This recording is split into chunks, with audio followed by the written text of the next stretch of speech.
turn it up.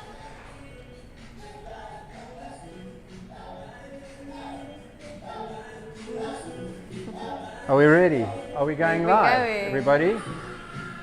And we are live. Hello, everybody. Another Friday from what is a very wet and stormy Cape Town. I think we've had like our winter rainfall in the last week. It's been thundering and storming. Well, not thundering, but lots of rain, lots of storming and wind.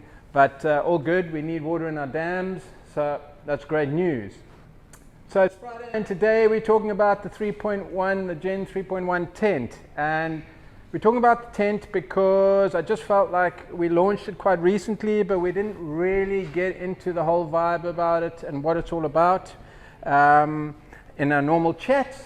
So I thought, well, let's make it a Friday chat, because if we have any questions out there, if people want to know anything, or perhaps I can even just let people better understand certain things that people should really be looking for when looking at tents, especially considering now that when we started the evolution of the aluminium tent, there was pretty much nothing else on the market. We started getting into it, and now everybody's building tents.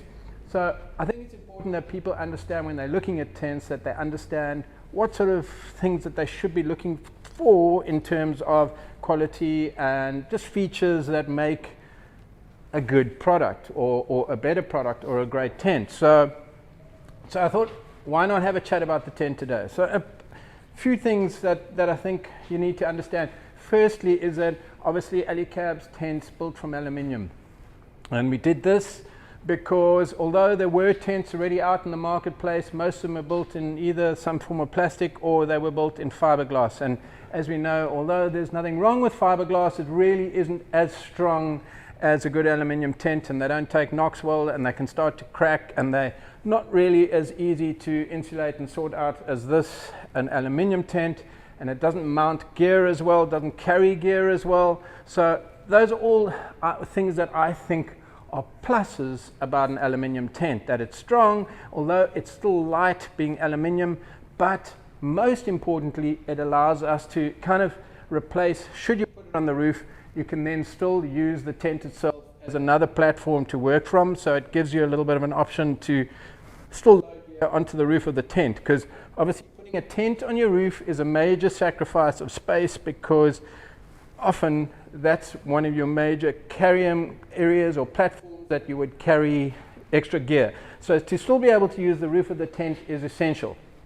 Hence why we designed it in aluminium, hence why we put rails on, and as we learnt as we went along, so we ran the rails further forward so that it allows us to load gear further to the front, and that's why we now have it all the way through so that you can load gear forward to the front of the tent or right up to the back here.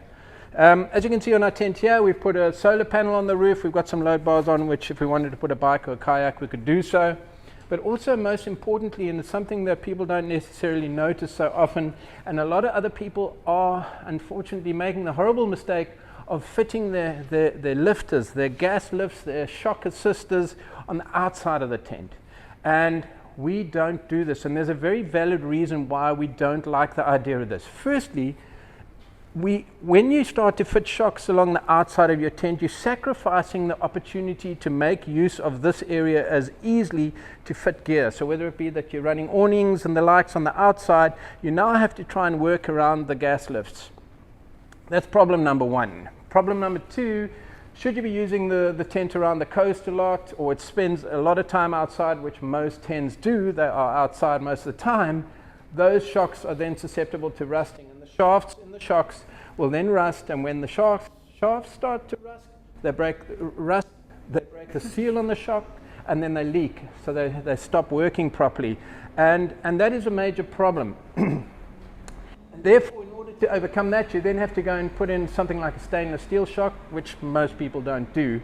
And then another very important factor that I've seen on a lot of tents is that you can easily ride those shocks off. In other words, you're working your way through a bush area and you don't know that there's a branch sticking out, and it can smack the shock, it can bend the shock, it can damage the shock. And of course, if you damage your shock, your entire trip can be messed up with you trying to open or keep tents open or fighting with the damaged shocks. So it's important to consider this when you're looking at a tent. Where do they position the shocks? Some people then go another step and they put their shocks inside, right inside the tent, right inside the canvas. But bear in mind that when you are breathing in your tent at night, you also generate a huge amount of condensation, and the cold shock on the inside of the canvas also then condensates, and when it condensates it can go so far as to start dripping inside your tent, purely because you're running this metallic pole pipe inside the tent. So that can also prove to be a bit of a problem. So that's why we tend to integrate the shock between inner and outer layer, not inside the canvas, not outside the shell. So just an important little thing that people don't necessarily know or not aware of. So just bear that in mind when you're looking at a tent. Then obviously we've got our releasing catches that unlock the tent as per normal, and we have a bracket at the back which allows us to fit the ladder. As you probably are aware now, we now have a concertina or a collapsible ladder, whereas before we used to put a long ladder inside the tent, and there was a very good reason why we used to do that, and that was that we were never able to find what we felt was a satisfactory solution to be able to find a rung for your foot to be able to step on without hurting your foot. Now, bear in mind that so often when you're camping, you're jumping in and out, you could be just in your shorts, and originally the concertina ladders were very, very uncomfortable underfoot. So although we didn't necessarily find the perfect length of the ladder in order to be able to reach the ground on every vehicle, it did certainly allow us to build a nice, strong ladder that never was very comfortable underfoot. So that was the reason why we used to run with our own manufactured ladder. Now, obviously, now that we're getting our own ladders constructed, we have set the ladders up that they have an angled rung that allows them to be way more comfortable underfoot, and they've got a nice big flat rung for you to step on. So now we run with a concertina ladder in the tent. And promise you when I tell you that it's very important to make sure that the ladders that you're getting for your tent offer the same thing, because when you use the old conventional angled ladders that have got rungs at the wrong angle, you'll immediately understand exactly what it is that I'm talking about, because they do not work nicely. They're very uncomfortable. So just be aware of that, guys. Then, strangely enough, when we entered into the overlanding game and the marketplace, silver was the tent color for us. We spent a lot of time building a lot of tents in silver. But now that the trend has gone that they want them to look really cool, we've moved heavily in the direction of black. It's a much more popular color to build our tents in. Understandably, they look that cool. But just bear in mind that although they look that cool, they are completely the opposite. So they really, really are actually that much hotter. And an important thing to be very, very aware of is to understand exactly what the construction inside the tent is in order to know how well it is insulated. Because if a tent like this is black and it's badly insulated, in other words, if it's got a thin layer of carpet, let's say, under the shell, it will permeate that heat through that outer layer. So this will become a serious hot box, an oven to say the least. So it really is like a solar heating system, and if you're just running a thin layer of carpet or a very light layer of insulation, that is going to be felt inside this tent. So albeit that you may be sleeping out in the desert and you wake up, the sun often, as it is in summer, is rising at about 5:30 in the morning. If it's beating onto this thing, I can assure you, without the correct insulation, it will cook you out of your tent. You'll be sweating in your tent. And so hence why I always suggest make sure you see exactly what insulation is being used in the tent, so that you know that you have a good insulation. We run a 25 millimeter layer, polyethylene layer in the tent, so you can see. That gives you a pretty clear idea of just how much insulation we use. That's just about more than most cooler boxes. On top of that, we then run another layer to also help you with insulation and obviously finish. So those are all the layers that we put in between in order to be able to just push that heat back out to keep you either cooler, or obviously when it's getting really cold, to keep you warmer, because bear in mind that aluminium is such a huge conductor of hot or cold temperatures. Then I just wanted to bring up another piece of conversation, and that is the base layer insulation. I just want to pop the tent open quickly just to give you an indication. So inside of the tent now, you obviously jump inside, and you you're jumping in, you've got a mattress in the bottom of your tent. We're running with a 75 millimeter foam mattress, and we have investigated research and done sleep tests on which mattress is probably the most comfortable that we can come up with. And the reason why we are doing this is because obviously you're left with pretty much this much area or space to try and create as much comfort as you possibly can, which isn't a hell of a lot when you consider what you're using at home to sleep on. But the density of the mattress is vital to understanding what is going to give you the most comfort, because although you can go for a particularly hard mattress, that will obviously be uncomfortable in respect of creating it really uncomfortable because it's so hard, but should you go too soft, you'll end up sleeping right through that mattress. So it's very important that you do a sleep test on the type of sponge that you're working with. And we obviously went through all of this and have gone through it for many, many years, and we've come up with what we feel to be the best possible mattress foam that we can use for it. But we didn't stop it there, because obviously at the end of the day, it's not only about that, but it's also about what lies beneath the mattress. And of course, I mean, for example, if it were Warwick here and he was sleeping in the tent, we could literally put him on a piece of that and he would sleep just fine. He sleeps anywhere. You can hang him by 1 foot and he's not a problem. So he was always coming back to me, and I'd say, Warwick, we need to change this. We need to come up with a better solution. He said, well, I don't know what you're talking about, Jeremy. The mattresses are perfect. They're really comfortable. I said, Warwick, they're not comfortable. But of course, you put Warwick anywhere and he sleeps. So he has that great gift, but it didn't help all of us who were damn uncomfortable. So we had to come up with what we felt was the best solution. So we start at the bottom of the tent with a 10 mil insulating layer. Again, polyethylene, but the polyethylene obviously gives some form of comfort. I mean, this is what we used to sleep on when we went camping. It was a little roll-up mattress, approximately this thick, that would A, insulate, and B, take the pain out of your hip. This is at the bottom of the tent. So we first stop insulating and taking the pain out of the hip, and then of course above that or below the sponge, we then have we either have the 3D mesh or we have the foam. So it would literally be foam at the bottom, 3D mesh in between, and then you got your sponge on top. So you can see that creates a pretty comfortable layer for you to sleep on. And on top of that, the 3D mesh, if I can get close to the camera here, this gives a bit of lift in between mattress and the bottom foam insulating layer. That too adds comfort. And on top of that, what that helps to do is it pops the mattress or lifts the mattress off the floor. Because bear in mind something very important to consider, that when you are sleeping in cold climate conditions and you're breathing, your breath creates about between 1 liter or 2 liters of condensation in the tent. Your body temperature creates a certain level of condensation. That condensation can pass through your mattress. So when you get out of that tent, you want the mattress to be popped off the floor, because obviously you're sleeping on rubber.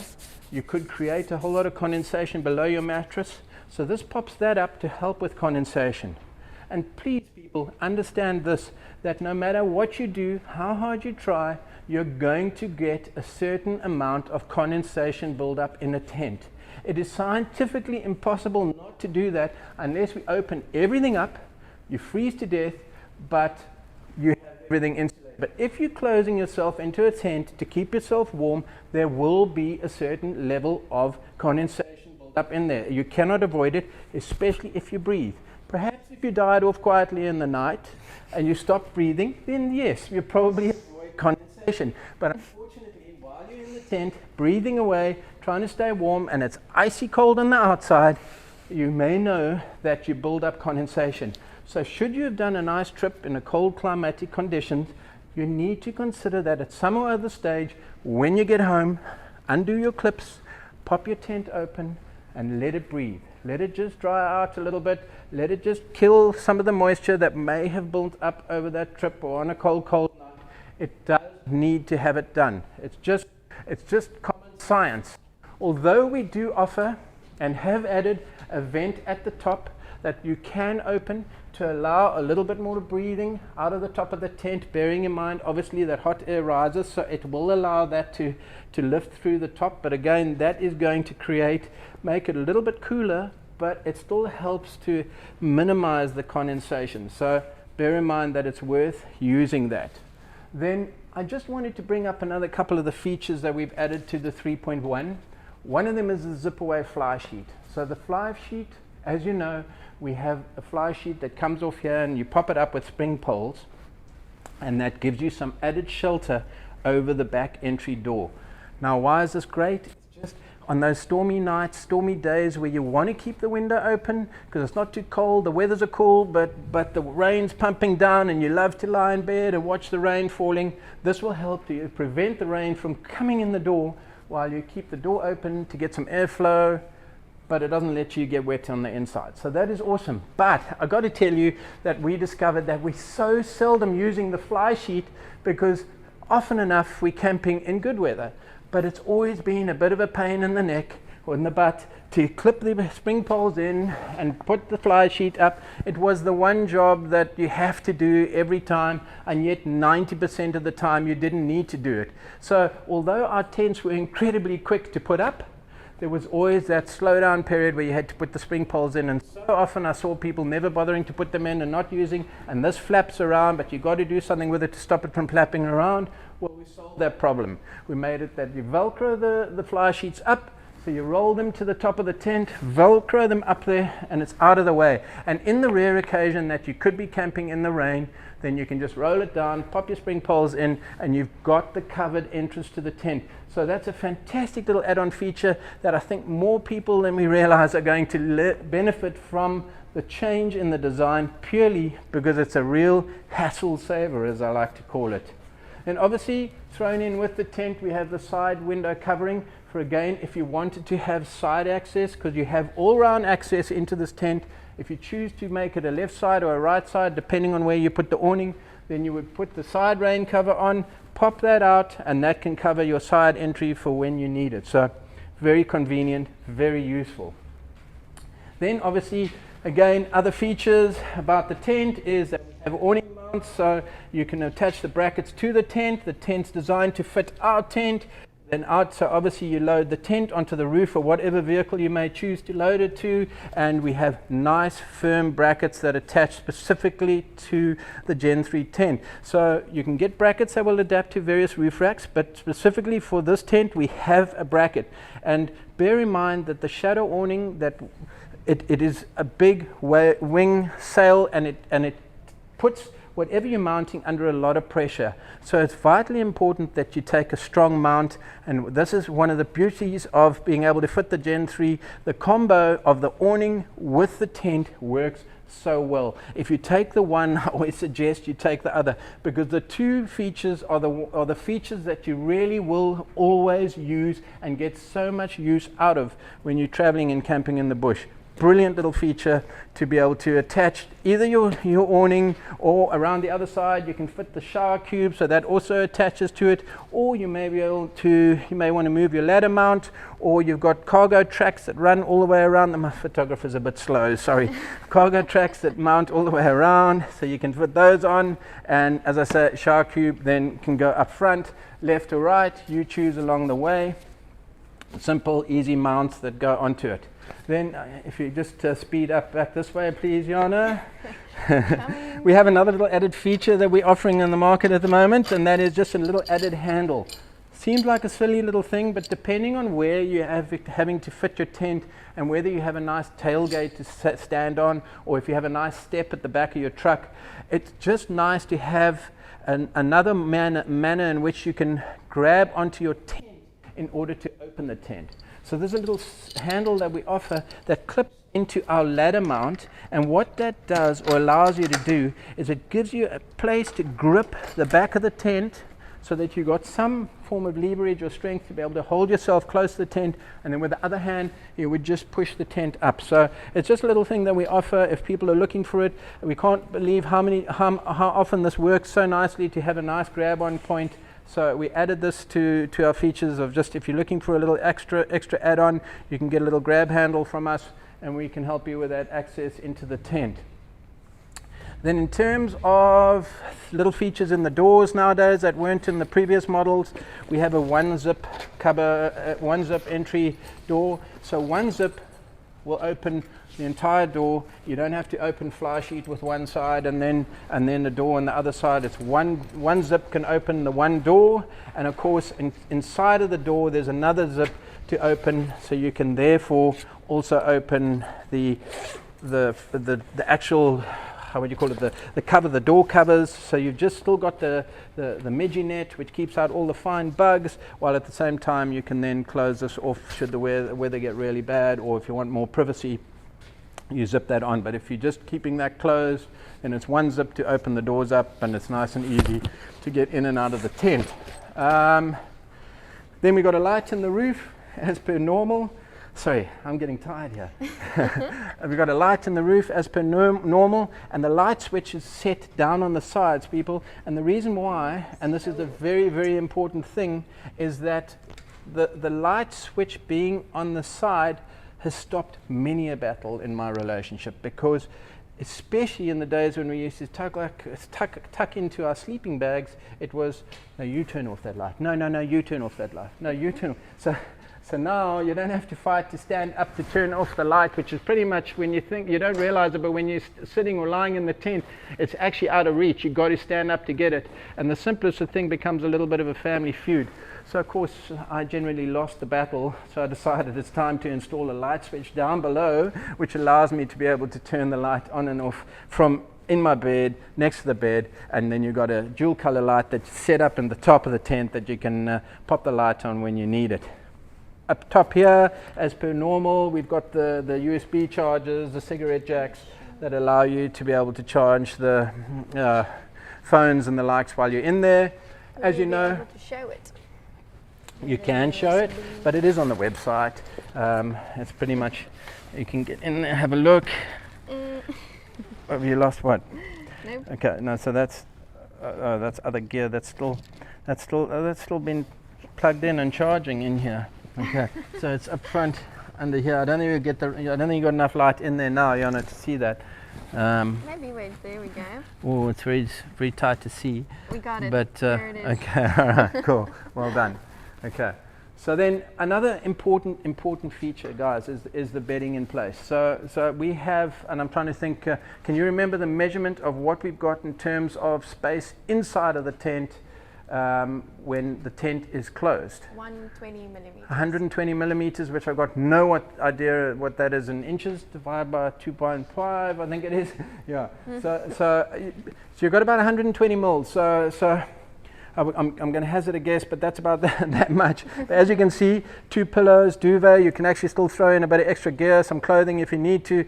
All of that remains inside. And why is that important? Is that stuff, if it didn't fit in the tent, when they'd normally have to be rolled up, packed in a bag and stuck into the back of the car, which has normally not got a lot of space. It's got a whole lot of gear in it. It's most likely to get dirty. So it definitely makes it a lot easier to be able to put it in the tent. And if your bed's made, then guess what? Come Dudu's time, you're going to sleep. You just pop the tent, lift it up, put in your ladder. Climb up your ladder, and you're in bed. Everything's ready for you. So it makes life so easy to be able to fit all your bedding inside, in place for when you need it. And on top of that, you can still have some headlights in there, reading book, perhaps a jersey or two. So that's another great little part or feature to the tent itself. And I think, okay, I'll get on to questions now. I think I've covered all that I want to tell everybody about that. So let's go to questions or answers. Well, Hourless Life want to know whether the handle would be available for the canopy camper. It will, yeah, it will. We will definitely offer that. And then a lot of people are asking where they can find dealers and pricing. Okay, so just the website, guys, obviously. dealers and pricing. So I think I tell this every week when we have a chat, and I'm happy to tell it again. Pricing, we don't really talk about, because every distributor is covering a different price because they have different import duties, different exchanges, and the like. So you need to find out, in terms of finding your dealer, very simple, get onto the website, it'll guide you there from there, and you'll find somebody in your neighborhood that can help you with anything that you may be looking for from Alu-Cab. We have about 160 dealers around the world now, and we're in over 60 plus countries. So I'm sure there's somebody within your area that would be able to help you with an Alu-Cab product. And if they can't help you with the product, then you just give us a shout on the website and we'll help you with any of that. And also they'll definitely be able to help you with pricing. Then the tent weight. Okay, I think it was 78 kilograms. Tent weighs in 78 kilograms.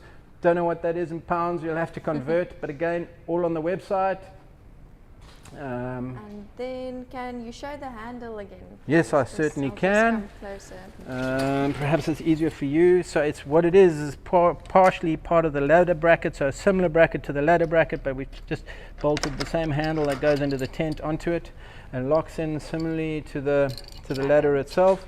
So it's nice and simple, utilizes the same point where you would possibly put a ladder in, but obviously at this stage where you're not putting the ladder in yet, because you're just using this to open up, you would then open tent and then switch ladder over to handle to allow you to be able to climb up on the ladder.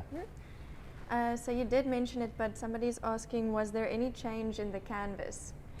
Well, in terms of canvas, actually no, we still just got the normal waterproof ripstop. We are, and I didn't mention this, but we have a dual layer canvas. And the thing about the dual layer canvas is that in terms of canvas with cotton running through it, and at any given stage, ultimately when there's pressure against it, too much water hitting it, moisture will start to, at some or other stage, be able to find its way through somewhere around the window sill. So we run a dual layer. There's actually physically 2 layers of canvas here. So this thing can stand in the rain all day, open, and it will stop that water from coming through, because even if you get past the first seam, you still got to get through the second stage in order for it to find its way through eventually. And another important fact that I think is very, very important to know, and part of the reason why the wedge shell tent is so good, and that is that should you know that you are going to have a storm coming from a certain side and a certain angle, and you can point this tent straight into the storm. So any of our flip roof stuff, any of our flip roof campers, if you can get them to face directly into the storm, the tent hard shell portion takes most of the storm on its head, on the front. So it will really help to endure some of the worst conditions based on the fact that it's pointing straight into the wind. And then another thing to consider about the wedge clam shells is that they're generally fairly sleek in profile. So from a wind drag perspective, if you consider a box type tent, or if you consider an old conventional flip over roof tent, those were huge wind drags, and they really did slow you down, and they did definitely push up your fuel consumptions way more, whereas a nice wedge tent, it really, really works nicely to be aerodynamic and smooth in terms of driving and added weight and drag to the car. Okay, and then Jeremy, will you be at Overland Expo this year, West or Mountain West by any chance? Well, damn, we're really hoping that we can get there, but South Africa at the moment is still, we're on our 3rd wave of coronavirus. So we kind of like everybody's kind of, I don't know if anybody's going to let the South Africans in anywhere, but we are eventually now starting to get our jabs. So I think I'm coming up soon. So hopefully I'll have had enough and they'll let me travel. But I'd love to be there. It feels like forever since I last got to. Pause due to connection. Okay, I think we're back. We're back. Good. Then, can you stand on the tent when closed, and are you able to carry 2 40-litre water jerry cans on top? Okay, so in terms of standing on the tent when closed, my recommendation is no. And there's a couple of really good reasons why that is, and that is in order to be able to make the tent as lightweight as possible. We have tried to minimize how much bracing we put into the tent. So although I've seen many a photo of customers standing on our tents. Paused again. Okay, And I think sorry. we're back live. Okay, so although I've seen many a customer with photos of them standing on the tent going, look at me, it's not encouraged, because there are seams and seals in the roof of the tent that are not specifically designed for you to be walking around. And plus, if I said yes to you, we're never quite sure how many people will end up on that tent. So we discourage it. If you want to carry jerry cans, weight, all that kind of thing, then all you do, follow me, Jana, is, as you know, and we've discussed it, we have the tracks that run along the roof, and the tracks allow us to be able to either fit a little roof rack, or we would prefer to sell you one of our roof trays, so we can put another set of load bars on, and you can fit a roof tray, and the roof tray will allow you to fit at least 50 kilos on the roof tray, and that can just work off the roof tracks themselves. So the roof tracks will allow you to put weight on the roof, yes. Okay, cool. Somebody missed the opening of the tent, so they're just asking whether you can close and open the tent again. Okay, towards the end. So this tent, due to the fact that it's got a bit of equipment on the roof, there's a very fine line in terms of setting up the tent, and that is obviously it all comes down to these gas lifts. And the gas lifts have to be designed in such a fashion that we set or adjust or have the gas pressure, the newtons of torque or pressure in the shocks to a point where they can find probably the best balance in order to be able to allow the tent itself to A, lift, and B, be able to brought back down again. Now this tent's particularly easy for me because it's got a bit of weight on the roof. So you throw a few load boards on a solar panel and that type of thing, it makes it really easy to bring it down. If it's got nothing on the roof, it then becomes a little bit harder to close, because you've got no weight to assist you. But should you have a lot of things on the roof, it becomes harder to lift. So bear in mind that should you decide to be putting a lot of gear on the roof, no problem, but you got to lift it. So if you put too much in, you're not going to lift it. You have to take some of that gear off, or if you find the right balance, you can possibly do it where it's not such a struggle. But nice and easy to close. I always suggest to people it comes with an elastic. So you pop the elastic in, that'll help, that'll assist to pull the sides of the tent in. You can just tuck with your arms, bring it down, nice and easy, and it's that simple. And that's with the bedding and the likes in it. And I mean the reverse, the same as in reverse, where if you want to lift it open, you would then be possibly standing on the back of your truck, so you may have pulled yourself up your truck by your handle, and then you're sort of lifting from below, and you're going to have to push a bit of it and push it back up, and then it'll kind of, the last part, it just helps itself. Always grab the elastic on the way up, because you generally have some time while it's lifting, and so tuck the elastic to one side, and you won't really use that again until you closing up again, and that's it. Perhaps even you want to just throw the handle over so that it's kind of not hanging in your way when you jump in and out of it, and it's as simple as that. Okay, really is quick and easy. This is the last question that we're going to do. Are these made in China?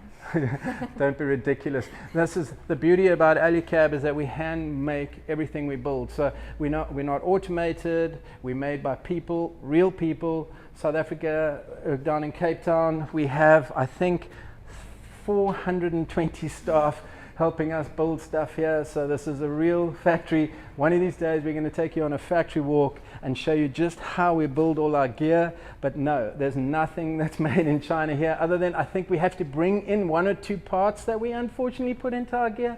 We make it all here, homegrown. Okay, that's about it, except if there are any other questions. Now's your chance, because I'm just about hoarse. It's beer time. It's beer time. It's Friday afternoon. Okay. Where's our music, DJ? Well, everybody, thank you. Have a great weekend, and hopefully we'll chat to you next Friday. Thank you. Cheers.